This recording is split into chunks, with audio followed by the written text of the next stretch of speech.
Welcome to the Hoop Genius Podcast. Mo Mooncey, how are you doing today? Only terrific. Only terrific. Real name, no gimmicks. Oh wow, I wow. can't believe you forgot you know the vibes. I can't Well, believe well, that for a start. we're bringing a new vibe to the show Brought to today. you by NBA So 2K25, as always. oh But I'm yes, I'm only yes. terrific, BJ. Just You're another only day. terrific. Some Oh great action good. in the NBA. Our Pistons lost. Yes, Our yes, Pistons, you can see I'm representing today. yes. Chauncey Um, Billups. Is that Chauncey of Billups? course, of course, of course. I do have Rip Hamilton. You can't see, but it's on the wall signed by my boy Rip over there, Oh, further okay. down in my office. Okay. You know, I'm still waiting for my signed BJ Armstrong jersey. I've been waiting for about 5 years now, but Oh we'll gosh. continue waiting. Yeah, those jerseys. Yeah. It's back ordered. They're back ordered right But yeah, now. no, I'm only terrific, BJ. Only No, terrific. Real name, no good, good. gimmicks.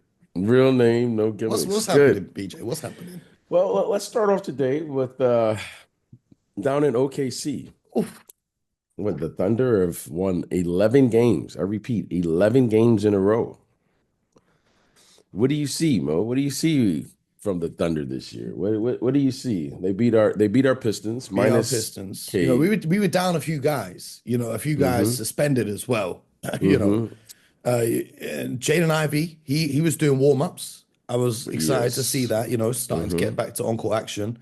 Obviously, Isaiah Stewart not there, Ron Holland not there, Marcus Sasser not there because of the league suspension. But I'm watching the OKC Thunder, right? And Mm-hmm. aside from the obvious MVP debate around Shai Gilgeous-Alexander and what he's doing, you know, what really stands out to me about Oklahoma City is their defense. Mm-hmm. Their defense that they play, if they can defend at this level, especially now with Chet Holmgren being healthy, he had 6 blocks in last night's game.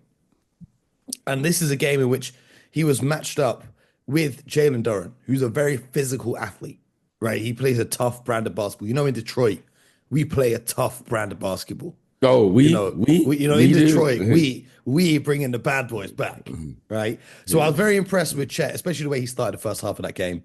Mm-hmm. But I'm very impressed with what OKC are doing, and I'm starting to think, over the season, I've had different thoughts about who's winning the Western Conference. I've thought, Denver could get it together. I thought the Lakers made the trade for Luca. I've thought, the Clippers have got Kawhi healthy now. But a part of me is thinking, have we all just overthought OKC Thunder? Yes, they don't have the experience, but they got some experience last year. But the team this season, and I know that a clip went viral yesterday of you talking about not counting their regular season because all the teams are tanking. But tanking or not, this is statistically, if you look at point differential, the best team we've ever seen in an NBA regular season. Even though they Mm-hmm. haven't got to the 72, 73 wins, the point differential, they've had more 15-point leads than deficits in games that they've played. So Mm-hmm. I'm looking at this OKC team and I'm thinking, okay, they're actually built with a solid defensive foundation.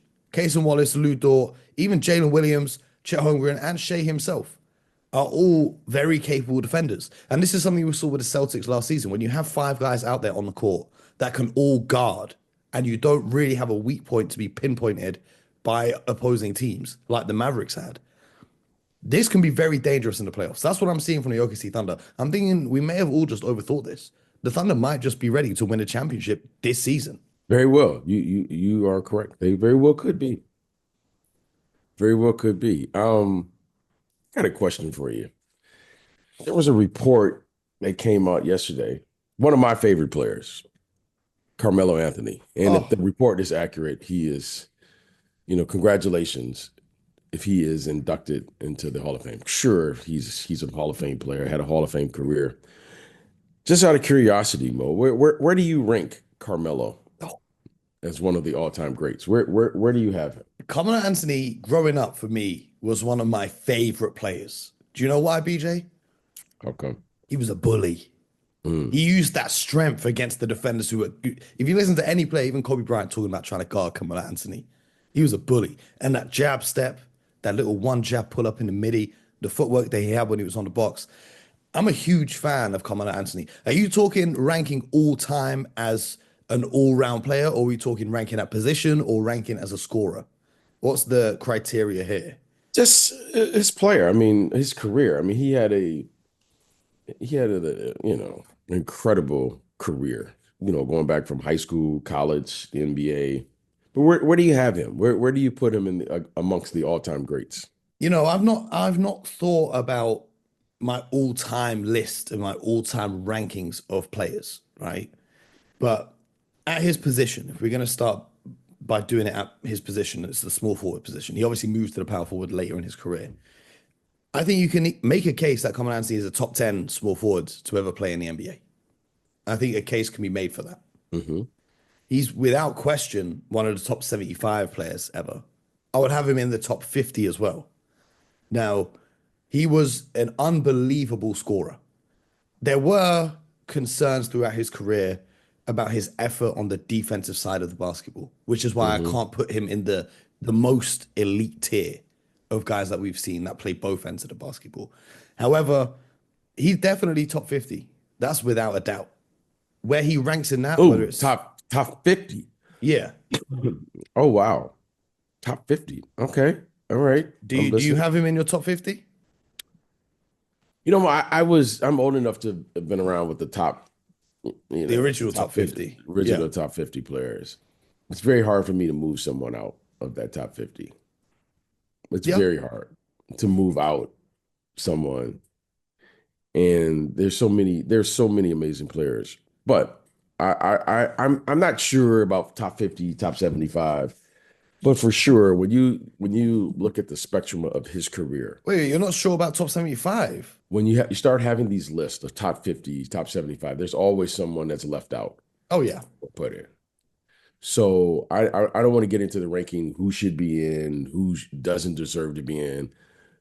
Carmelo for sure has been one of the all-time great players to play in the league. Where he ranks, I don't know, but I do know this: he can, some of these players can play in any era, and he's one of them. I've watched this young man from high school, and I watched his whole career. I just because of his ability, what he could do, especially on the offensive end.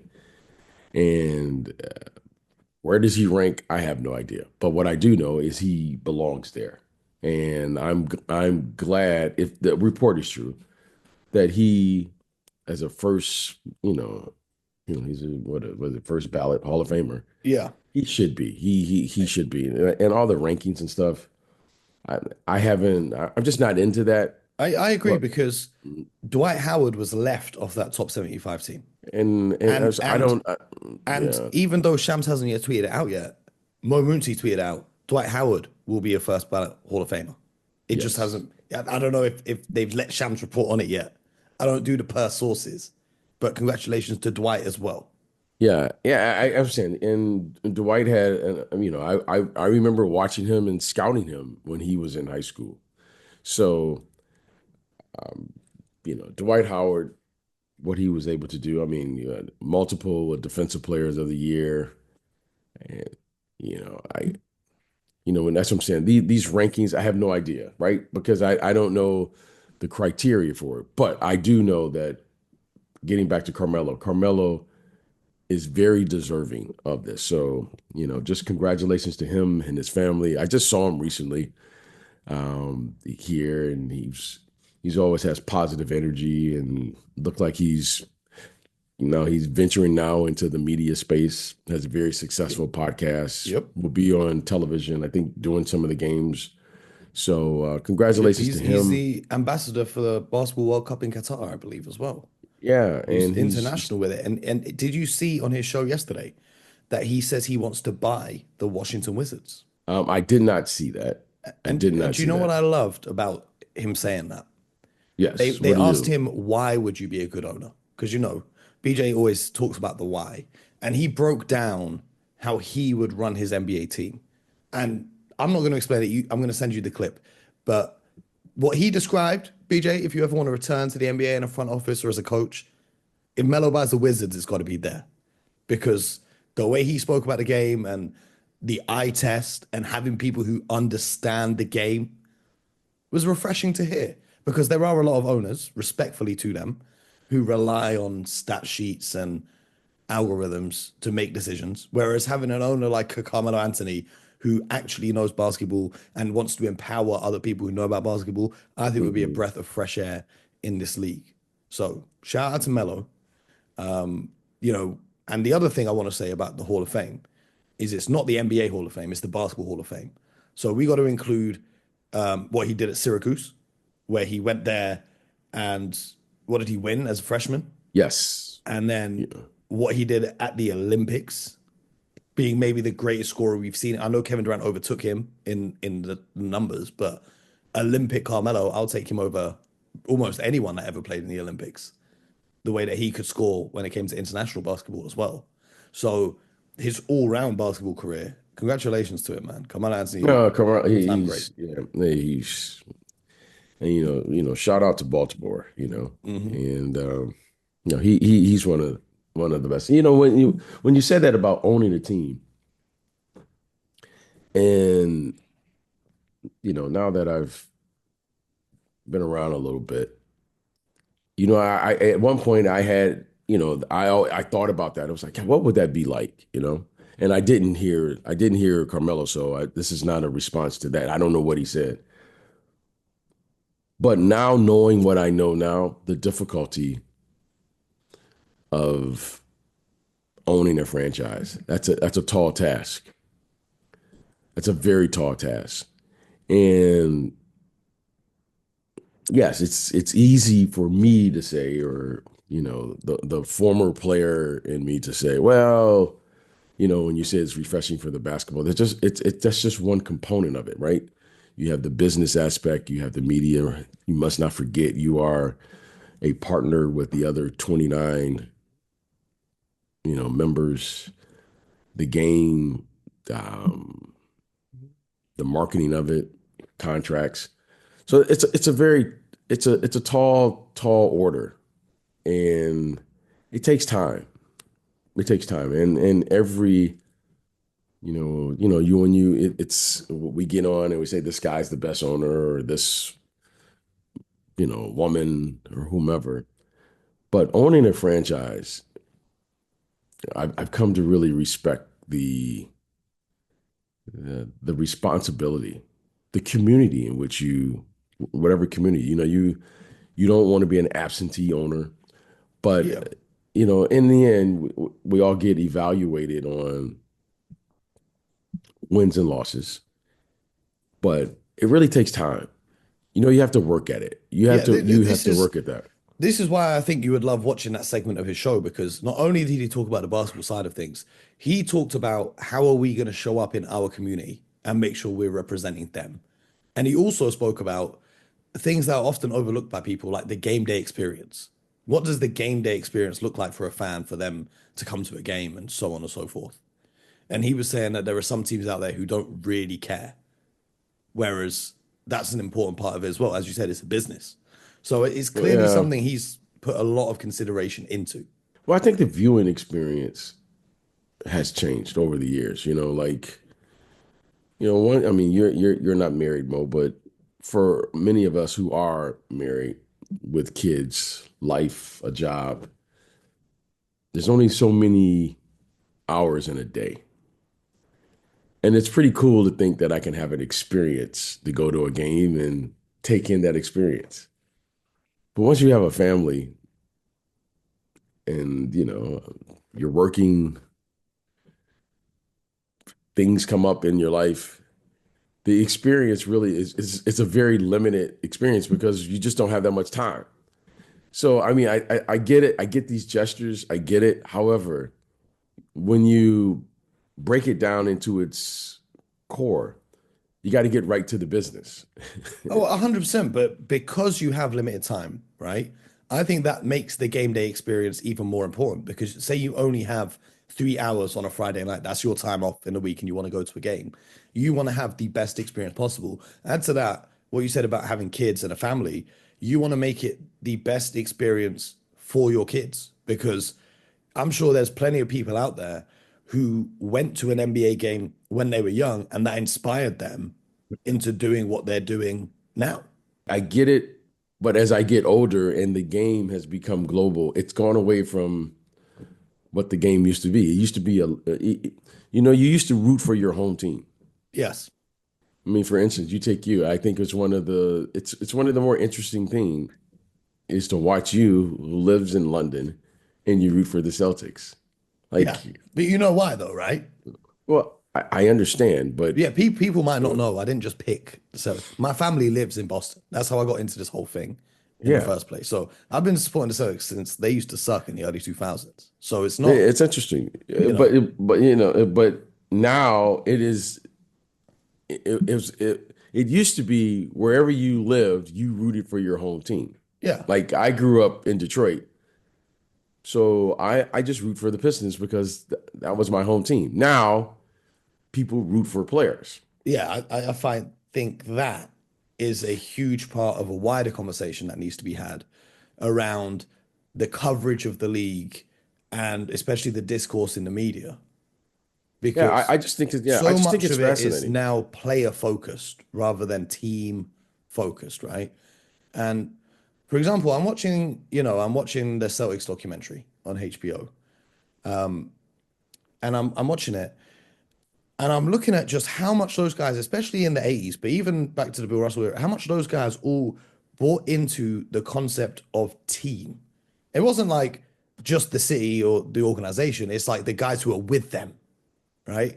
And, for example, they got a clip of, Red Auerbach talking about the ends of McHale and Bird's careers. And he says, I'm Mhm. not going to trade those guys. They've given everything for this franchise. They deserve to be retiring here, which I thought was really interesting because it then goes to a clip of Danny Ainge where he's laughing, saying, I was in the room with Red and Bird and McHale, and I was telling Red to trade those guys. And then you fast forward to 2013, 2014, and Danny's in charge of the Celtics. Paul Pierce has given his whole career to Boston. Kevin Garnett's come and won a championship in Boston, and he just ships them right off. And I thought that was pretty funny in the difference in philosophy between back then and now. It's all about no, you know, we gotta trade these guys from draft picks. We gotta win. But then the other thing talking about fans rooting for players is you never saw a lot of stuff like mad, crazy free agent moves. It wasn't a common thing, right? That a guy who's a superstar of a franchise would just one day get up and go, all right, we can't win here, so I'm just going to go and play over there to try and win. I feel like, correct me if I'm wrong, but back then guys were more likely to try and tough it out and win where they were, rather than now, this summer, if every free agent just decided to change teams, you wouldn't be surprised. Do you get what I'm saying? Yeah, well, you have to take into the consideration, which is never, there's a reason they call it professional sports. As the coverage increased with the popularity of the game, suddenly things that you never considered, you began to take into consideration. For instance, what is the business model? There has to be a business model in place for these owners, not only to invest into these teams, invest into these communities. There has to be a business model where it has to be sustainable. Now, if there's anything that has changed over the years, is suddenly we became aware of the business of sports and its economic impact, not only in the local community, nationally, and now truly globally. When these franchises first began, you know, it was more the people in their local communities would take the responsibility or the stewardship of that franchise, right? There was a local businessman, or when I say businessman, business people, Person. Yeah. yeah, person, and they would take stewardship of that team. Now, that's not the case. Now you remember why people came into this business. Suddenly maybe it was a hobby at the beginning. Now it became a business. And once there became a business, now you had to take a different approach. And these things are now clearly Fortune 500 companies. Mhm. They're billion-dollar operations. Mhm. So what has changed is suddenly now we're not just talking about the basketball business. We're talking about the business of sports. And that is what has changed. So yeah, whenever you're saying that about trading Larry Bird, well, the business model in that era was predicated more on ticket sales and parking Mhm. concessions. you know, suddenly now you have a 76 billion with a B contract. Mhm. So the business model is a little different. So as the game continues to grow, the model changes because they share revenue. And that model is a model that was put in place that will allow the league to be healthy, but more importantly, it'll allow it to grow collectively. So, of course, I get it. I get why Red Auerbach would say what he says, and then I would get why Yeah. The game has Danny Ainge. changed, or the business has Business changed has changed. around The the game. business and the business will continue. Now, suddenly, a quarter of the players now are international because of the global impact of the game, and I understand the why. So that is something that we have to all consider. Which, as the game continues to grow, your audience continues to grow, and then you have to educate the audience, these new fans who are coming in, on the game itself and the presentation, how it looks, why the rules, and that's why I say it can get complicated in the ownership of the team. That's why I love our Pistons because no matter what happens, we always return back to the city of Detroit, which is, it's we play a brand there. We our identity, and this team is taking on the identity of our city. Like everyone else is playing pace and space and 3-point shooting, and we're like, no, we can't win that way. If I was the coach of the Detroit Pistons, I would say the following: everyone else plays the brand that they play. But in order for us to be competitive, this is the brand in which we have to play. And How, that's what I respect. That's how what I would you respect how about would them. you describe the Pistons brand? If you describe everyone else's pace and space, how would you describe the Pistons brand of basketball then? They have talent and they have toughness. And they have to play, that's how they have to play. They have to bring a level of toughness. How many teams in the league do you think have a necessary level of toughness? When I say toughness, they're willing to play a level where they create conflict during the course of the game. I don't mean toughness because you fight. No, no, No, no. I'm not. I know Yeah, what you're saying. yeah. But the How but many teams do you watch and think that they also bring that necessary level of toughness? this team is interesting. I think they really like each other. Yeah, they're a good group. They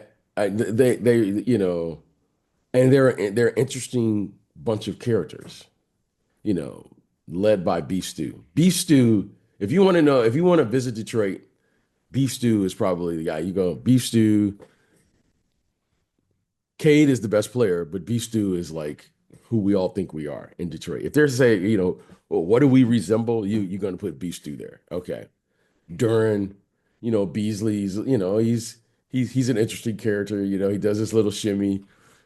Then it's just the coach has taken on See, like the shimmy's the only thing I don't like. oh That shimmy, no. Remember Mo, okay, in Detroit, in addition to calling us the Motor City, remember now we ushered in all the music in the world. Motown. Come You- on. You think I So don't know? you have to dance there. So the fact that he's done that, it represents The us. reason why I hate the shimmy. That's fine. That's There's fine. a there's a there's a friend of mine who's an Instagram influencer model, whatever you want to call her. And in all her posts, she's been doing that little wiggle for years, right? Hmm. And then I seen Malik Beasley do it, and I just started laughing because every time he does it, I think of her, and I'm like, nah, that's not gangster. No, no, no. You got to come up with something else. Yeah, that's fine. But we've been doing this since the 60s. I don't know how old this influencer is, This is what we Well, do. she's We definitely did not in it her for 60s. yes. So that's fine. You know, if you're in Detroit and you can't dance, you're probably not from Detroit. Let's just say that. Head So up. Malik Beasley, we can identify with him. I can identify with Asura Thompson. I can identify with Cade. And they've taken on the personality of the city of Detroit. The city loves this team. Man, the coach, Do you know? JB, and I want to give him some love. By the way, I want to give him some love. I've been thinking about this. We talked about it a couple of days ago. I think he deserves the coach of the year. I I think I he deserves it. agree. I agree. I think that Kenny Atkinson will end up winning it though. But I also think this turnaround from what they were a year ago to what they are Yes. now. I get the Cavs have the same roster and now they're elite, but they were already in the upper echelon of this is a team that has been taken from the trenches of the NBA up to potentially the fourth seed to close out the season. Obviously, some of that's due to, Cade being more available and another year of development for a lot of these guys and some of the free agent signings, so on and so forth. Right. But Right. do you know what I wanted to just talk about? Just going back to when you were talking about people becoming fans of players and the business model changing and everything. Hmm. I have a thought exercise that I like to think about. And how much of NBA discourse is based around salaries? Imagine if the fans just didn't know the numbers.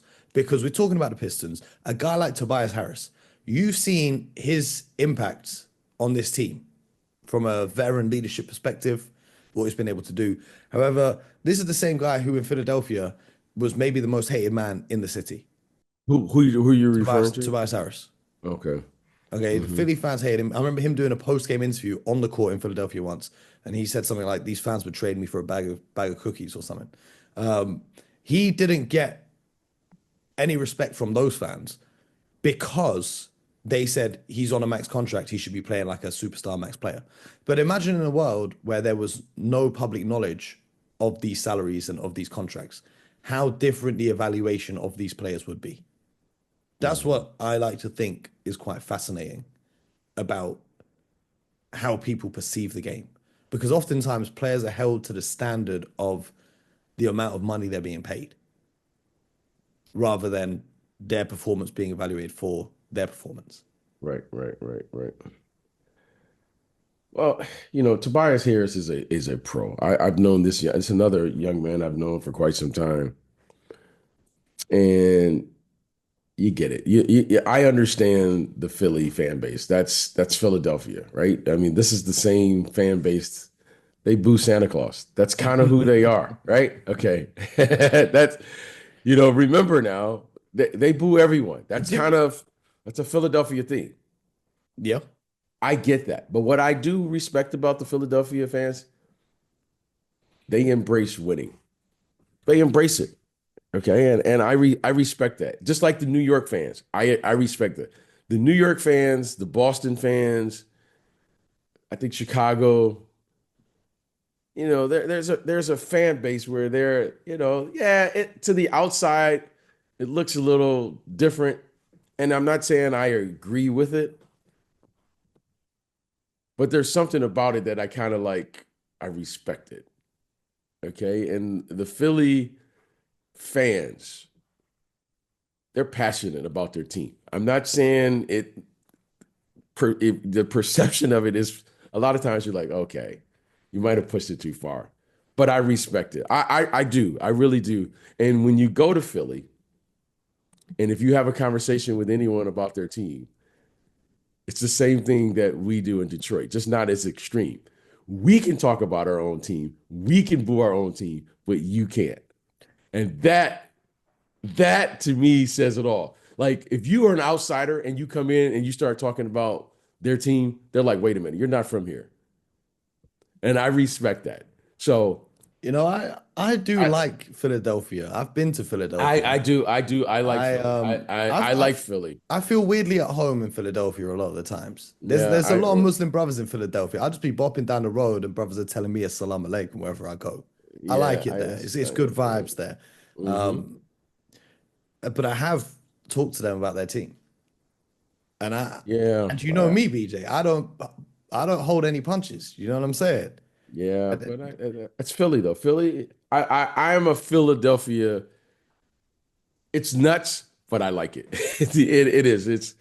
And I don't know what it's like to play there, but when your team, like their football team, their basketball team, I respect it. I do. I respect their fan base. And when you go there, just like the Knicks, when I go there, they can talk about the Knicks, but you can't.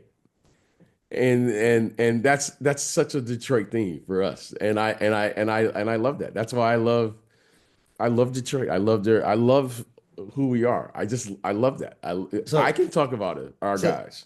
ladies and gentlemen, I just wanna explain what's happened in today's episode, right? BJ said he's running the show today. We got a, a 3 minute segment on the OKC Thunder, 5 minutes on Carmelo Anthony, and then 35 minutes on how much we love the Detroit Pistons. That's what it's all about. Because I love my city. I love my city. And you know Tomorrow will what? be back to me running the show. No, no, that's what it's all about. That's what it's all about. We love the city of Detroit. We love it. We love You know, it. I do want to go back to this what we started on though, because this tweet yesterday, a few people tweeted out it went viral about your comments about the OKC Thunder, saying you're not impressed with their regular season record because half the teams in the league are tanking. I think the biggest mistake people on the internet have is taking every quote literally without even watching the video for context, because Well, because, because my here's the thing. understanding is when BJ says half the league is tanking, he doesn't mean 15 of the 30 teams precisely are tanking. Like, does no one No, have any common sense anymore? no. Well, here's the thing. Here's the thing, Bo. It's just like when we talk about the viewership of going to a game. People do not have the time to encompass the entire quote, the entire episode. They just don't have time. You're scrolling, you see it, you respond, you move on. Okay, I get that. It's just like saying 25 points scored in the NBA today. I'm not as impressed as I would have been, let's say, 20 years ago because of the way the game is played. The one thing that I've learned about this world today is people can take words and do with them whatever you want. For instance, tanking was not a thing in the 90s. A lot of people then came back and said, like, showed the records of some teams that were insanely bad. It's fine. It wasn't an outwardly thing like it is today. There are things that are happening that I don't expect the casual fan, meaning you may watch the NBA, you may keep up with the scores, but you don't watch it the way that we watch it. I also said in the same quote, whether you did it, which was conveniently, I respect what they're No, done because I've said that was this in the thing, just no one bothered to because watch the no, entire no, thing. no, no, no, no one. Everyone. If you saw the quote, you just didn't stop at the first two or three letters Oh, but or they the two or did. three Oh, words. but they did. No, no, no, they didn't. No, they didn't. Remember, Mo, this is a business. The when you're in a business, you have to figure out how to participate in the business. Think this is a part of the entertainment thing that suddenly we say things and then we hide behind, well, the people. No, no, I no. When you understand the business, only put the part out there that's gonna move the needle. I'm okay with that. Like, I'm here, I'm on the microphone, I'm participating in this business. That's the way the game is. Don't start complaining, well, people don't understand, or most people. No, the game is a business. 9 times out of 10, the business is going to really be at the forefront of everything most people say. Yeah. We're here. I'm not, I recognize it. I respect it. I respect the business. I respect to the utmost what the Thunder have done. Why? Because it's hard to win. I don't care how you do it, just do it. But we must also recognize that the play and the what is going on and the overall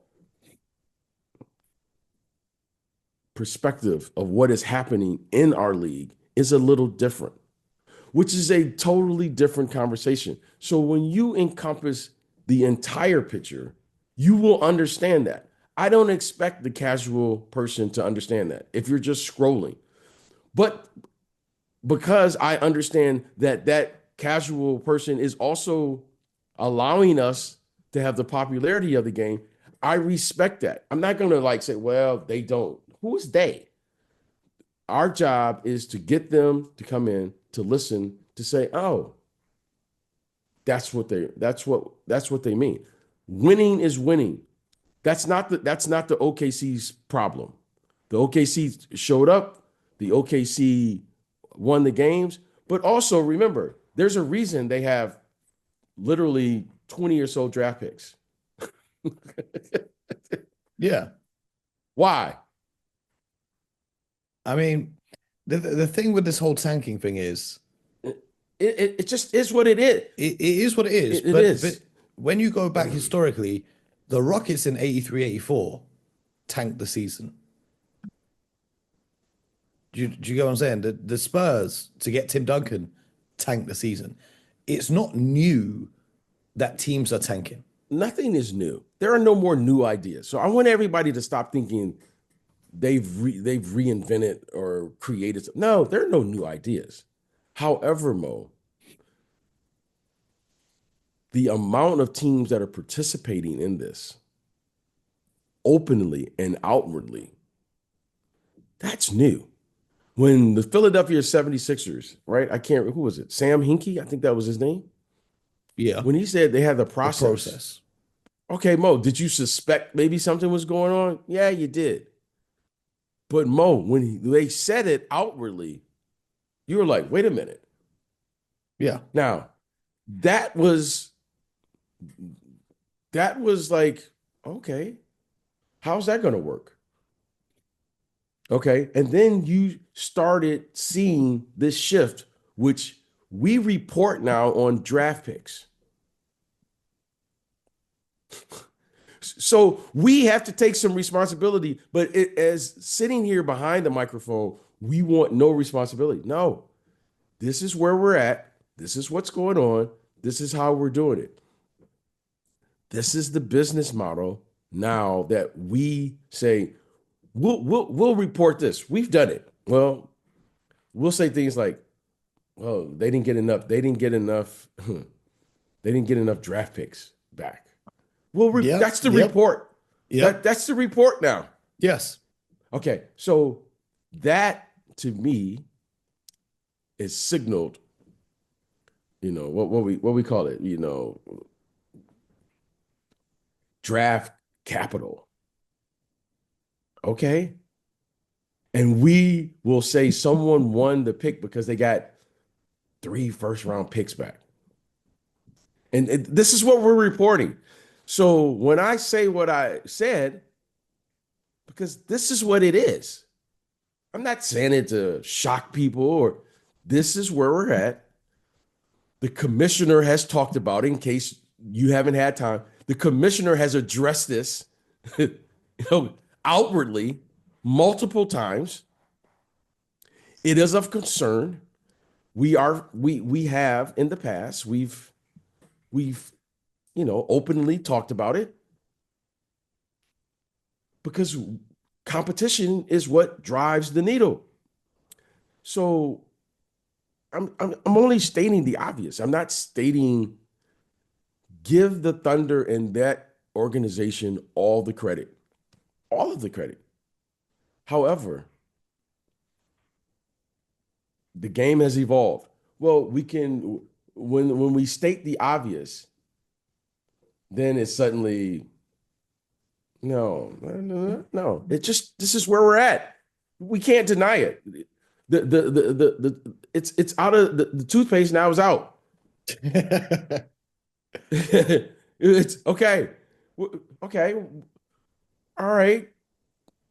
We can agree with it, disagree with it, but that's what it is. This isn't some shocking revelation for many of us who are lifers in the business. That's what it is now. Now, now people are gonna, well, this is what no, I get it. The casual fan should only know what they know. But here is what's going on here, in case you want to know that too. Because no one can deny that. No one can deny what I'm saying right now. Now, whether we agree with it, okay. They may win 70 games this year. Bravo. Bravo. They may win 70 games. Let's sing their praises. And the funniest part is we have done all season long. Yes, we have. But if people haven't tuned in, the narrative But now now is, oh, here's they your hate on here's your OKC and opportunity. Here is your opportunity to tune in. To you always want we're giving the casual fan an opportunity to grow in the sport and embrace the sport and love the sport as much as we do. That's what we're doing. We're here to help people to understand, oh, that's why they're doing that. Oh, we're here to help people. We're helping the game. I don't have time to, oh, I'm trying to, no, no. Like, if the more people understand the game, the more they will appreciate the game. The more you appreciate the game, then hey, there's a connection. I love it when people come up and say, hey, when we start talking basketball and they say, hey, we listen to the podcast. People come up all the time. We listen to the podcast and what you guys are doing. And I love it when people say, man, you gave us a perspective that I really didn't. I just opened, excuse me, I just opened YouTube right now on my computer. First comment in the notifications. Don't stop because you guys give some of, if not the best basketball content on the web. That's just the first one. There's hundreds here. So shout out to the listeners who do be locking in with us. To the And I new, love them. Yeah. yeah, to the new listeners, shout out to you as well. Mhm. Welcome to the party. Uh, To the people who read one sentence on the internet and then draw conclusions and try to get disrespectful. Thank you. That's not what I was going to say, but I'm glad you said that Yeah, thank because what you. I said Thank you. was not family friendly. Yeah. I thank those people because you know what? It's an opportunity to share something that we love. I don't have to be right, right? Yeah, yeah, it's a conversation. When you commit to a lifestyle, when you commit to something that you love, the only way you can learn is by failure. Hmm. There's nowhere else to learn, right? Experience is the greatest teacher. So when myself, I'm just sharing the experience that I've seen with our audience. It doesn't require me for you to believe what I'm saying, but what is required for you to research it and see Hmm. what I'm saying is accurate or not. Yeah, That's what's required. so a lot of people then pointed to, Dennis Rodman talking about in 96, it's easier for us to win because the league is so watered down. Jerry Krause echoing similar sentiments and then saying, well, the league was actually worse back then than it is now. And I think all of these things, I know what you're saying is you have the opportunity to research it, but I think the thing with sports fans in the current day is once their mind is made up, nothing is going to change their mind despite whatever is presented in front of them, whether it's right or wrong. For example, you look at this MVP race, right?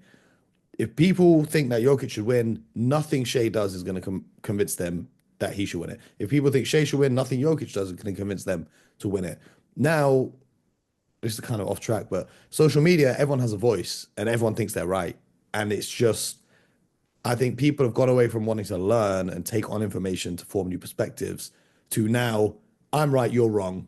I don't care what you say. And that's kind of a shame, but I think it's a microcosm of modern society. And that's just where we are. Well, I think the first thing is saying it's modern. there's nothing modern.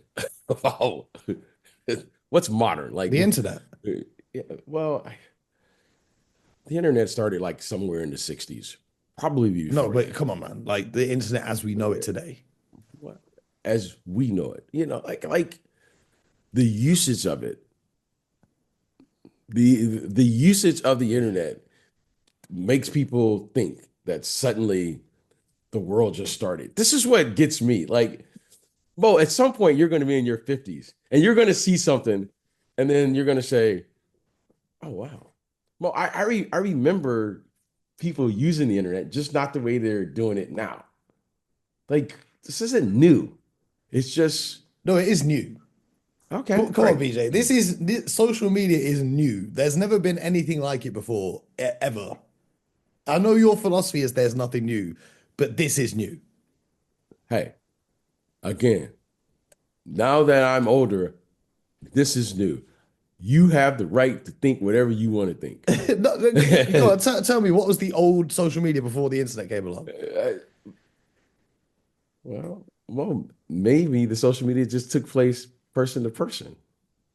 The same thing, It's the not same the same thing, though. Should I tell you why it's not the same thing? And here's my should I tell you why it's not the same thing? here's my point. Should I tell you why it's not the same thing? Let me finish Okay, with go this. ahead. Yes, go ahead. And this is my problem. And this is my problem with it, right? I'm a person that I stand on anything I say. Anyone who has a problem with anything I say and you see me in person, we can address that. But the internet, and this is my problem with the internet, it's nothing to do with basketball. The problem with the internet is there are so many people out there in the world now who feel comfortable saying things on the internet that they would never say in real life. That's my problem with it. Because when it happens person to person, if you try to disrespect me or my people, we're going to deal with that there and then. But now people can get on the internet and be disrespectful with no consequences. That's my problem with it. That's one way. I have no problem with any of that.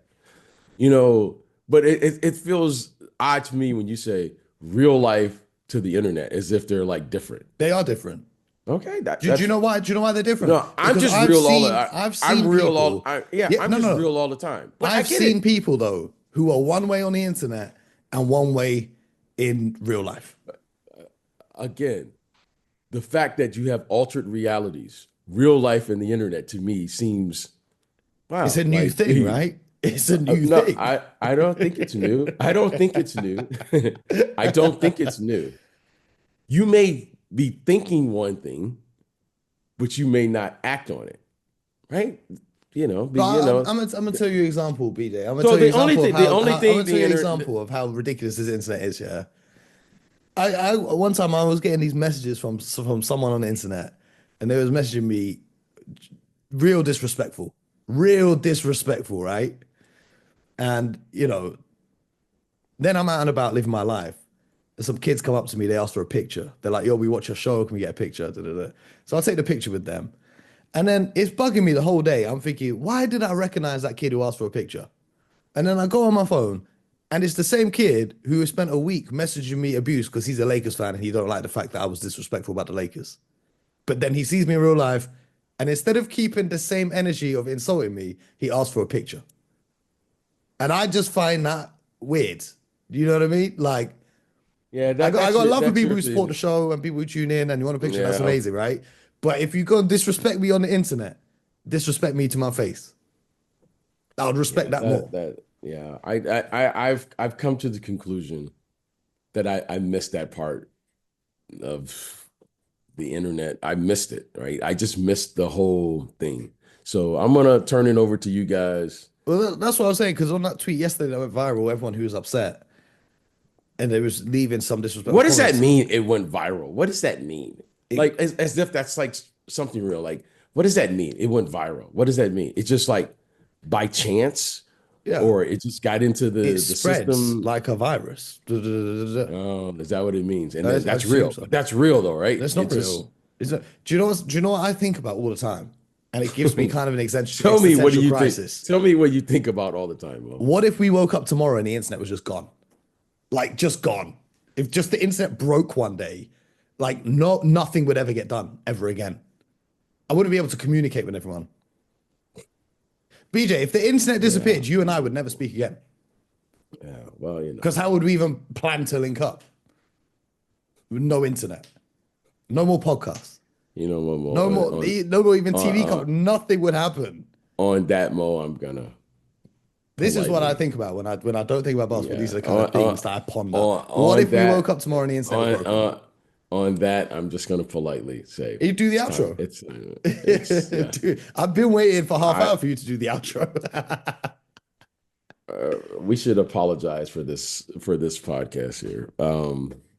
Hey, it's your Yeah, issue. We had yeah, 663 you know. episodes I ran the show. Episode Thank everyone. 634 I is want to your thank show. everyone for tuning in. I mean, yeah, today is the first day of the rest of my life. Today, Yeah, don't worry. I'll be back to hosting it tomorrow. In fact, send your questions into the Discord. We'll answer them on yeah, tomorrow's show. yeah. So thank you. Thank everyone for listening. But today we're just gonna quietly just say we'll see you guys tomorrow. That's all I can say. Subscribe to the show, No, YouTube, no, no, Spotify, no, no, Apple. no, no, no, no. But today we're just going to quietly. No, we're going to quietly just, you know, we're just gonna no, we're not gonna ask our audience to go to the internet. I mean, I can't believe where my life is at right now. But this is, yeah. Yeah, Thank you. we should make some sort of mail post delivery system just in case the internet does break one day. We can write a newsletter by hand and You know post it what? out to all of you. Just check in with Mo. I'm You know what I perfectly mean? fine if the internet breaks. If the internet breaks, I'm okay with that. I think I'll be fine. I legit would be so not fine. Yeah, I wouldn't know what to do with my life. I would be. As a matter of fact, I may after today, I You may prefer just. the internet barely exists to you as it is. You know, yesterday, guys, BJ sent me BJ sent me, he calls me and he goes, Mo, I want to send you something. And I'm in the supermarket doing my shopping. He's like, look at your phone, I'm sending you something. I'm stood there for about 5 minutes while he figures out how to send it to me. And do you know what he sent me? He sent me the exact same thing I had sent him about 2 hours before. Oh yeah, see there you go. The internet already doesn't exist in your world. So you wouldn't be mad. I would be no, mad. no, I wouldn't be mad because you know what? This is yeah. You know what? But you guys are clearly. So I'm just watching.